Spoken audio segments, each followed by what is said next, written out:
जब एक या कुछ व्यक्ति मिलकर किसी को मार देते हैं ना तो उसे हत्या कहते हैं। लेकिन जब पूरा समाज मिलकर किसी को मारता है ना तो उसे आत्महत्या कहते हैं। ये बात मैं इसलिए बोल रही हूँ क्योंकि जनवरी से लेकर अभी अप्रैल लास्ट तक कोटा में, सिर्फ कोटा में 10 एस्पिरेंट्स ने सुसाइड किया है।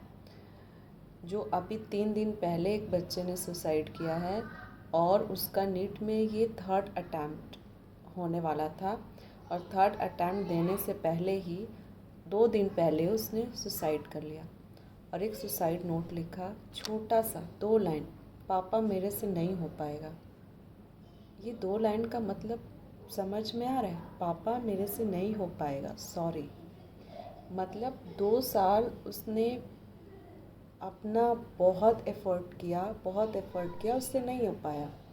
तो यहाँ पे क्या कोचिंग सेंटर्स की रिस्पॉन्सिबिलिटी नहीं बनती या पेरेंट्स की रिस्पॉन्सिबिलिटी नहीं बनती कि मेरा बच्चा कहाँ पे वीक हो रहा है?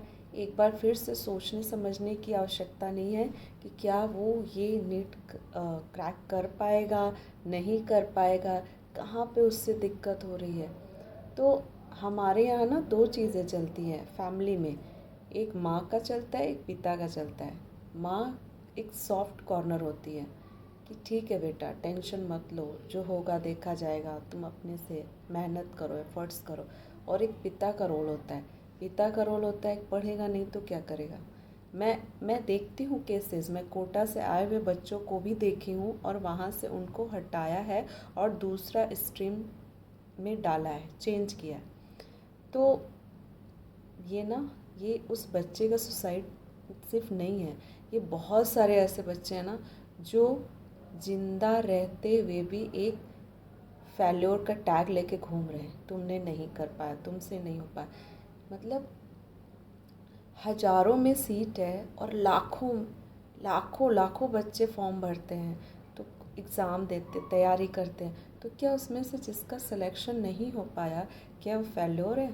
हो सकता है वो किसी और फील्ड में बहुत ही अच्छा करे जो आपके सोच से बहुत बाहर हो। मैं ना एक साइकोलॉजिस्ट होने के नाते सिर्फ एक बात बोलना चाहती हूँ यहाँ पे कि स्कूल में जब बच्चा 10th स्टैंडर्ड में जाता है ना तो उसकी करियर काउंसलिंग होनी चाहिए। वो उसकी क्षमता क्या है, उसकी कैपेसिटी क्या है, उस हिसाब से उसकी टेस्टिंग होनी चाहिए। उसकी टेस्टिंग होने के बाद वो बच्चा में क्या कैपेसिटी, वो क्या कर सकता है, किस फील्ड में बहुत अच्छा कर सकता है, उसका इंटरेस्ट किस फील्ड में है, इस हिसाब से उसका उसका करियर गोल निर्धारित करना चाहिए। पेरेंट्स को बात करनी चाहिए बच्चों से, कुछ टाइम उनको सोचने के लिए देना चाहिए। देखो समाज में ना बहुत सारी भ्रांतियाँ हैं, बहुत सारी चकाचौंध है कि अगर कोई बच्चा मेडिकल में नीट के एग्ज़ाम में टॉप कर लेता है, उसके पेपर में नाम आ जाते हैं, तो समाज में एक मान सम्मान पेरेंट्स का बढ़ता है, उसकी फैमिली का मान सम्मान बढ़ता है, उस बच्चे को बहुत अच्छे से रिप्रेजेंट किया जाता है। या कोई सिविल सर्विसेज क्रैक कर लेता है, तो ये जाने अनजाने में ना सोसाइटी के ऊपर एक तरह का प्रेशर है, माता पिता के ऊपर एक तरह का प्रेशर है। अगर किसी का बच्चा थोड़ा सा कम निकलता है ना किसी फील्ड में, अगर वो थोड़ा कम अचीवमेंट ले रहा है ना तो उसको लोग ताने देते हैं, उसके बारे में बहुत, उस बच्चे के बारे में बहुत हीन बातें बोलते हैं, उस बच्चे को बहुत गिल्ट फील कराया जाता है। और ये बहुत ही प्रैक्टिकल बात है। देखो अब समय बदलना पड़ेगा, हम लोगों को बदलना पड़ेगा, खुद पेरेंट्स को बदलना पड़ेगा। पेरेंट्स, अगर बच्चा बोलता है कि मुझे डॉक्टर बनना है या मुझे इंजीनियर बनना है या मुझे सिविल सर्विसेज में जाना है, तो ये बहुत जांच पड़ताल की बात होनी चाहिए। करियर बहुत इम्पॉर्टेंट चीज़ होता है कि क्या बच्चा किसी चकाचौंध की वजह से बोल रहा है, किसी के प्रभाव में आके बोल रहा है, क्या वाकई में बच्चे के अंदर वो कैपेसिटी है, क्या उस लेवल का एफर्ट्स कर सकता है, या सिर्फ दूसरों को देख के बोल रहा है, समाज में एक जो प्रेस्टीज है उसकी वजह से बोल रहा है। तो पेरेंट्स प्लीज़ ये जो भाग दौड़ चल रहा है ना, इसको ब्रेक सिर्फ पेरेंट्स ही कर सकते हैं। बच्चे जो होते हैं ना, सोसाइटी कुछ भी कहे कुछ भी बोले, लेकिन बच्चों की पूरी दुनिया ना उनके पेरेंट्स होते हैं।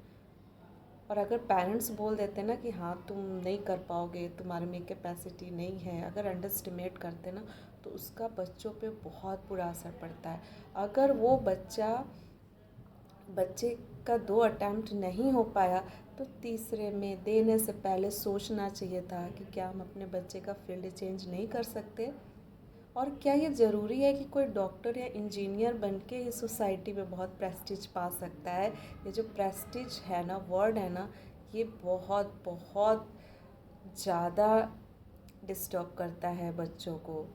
तुलना डिस्टर्ब करता है, एक दूसरे से कंपैरिजन, और बहुत दुख होता है ये सब सुन के। तो प्लीज़ पेरेंट्स सचेत होइए अपने बच्चों के लिए।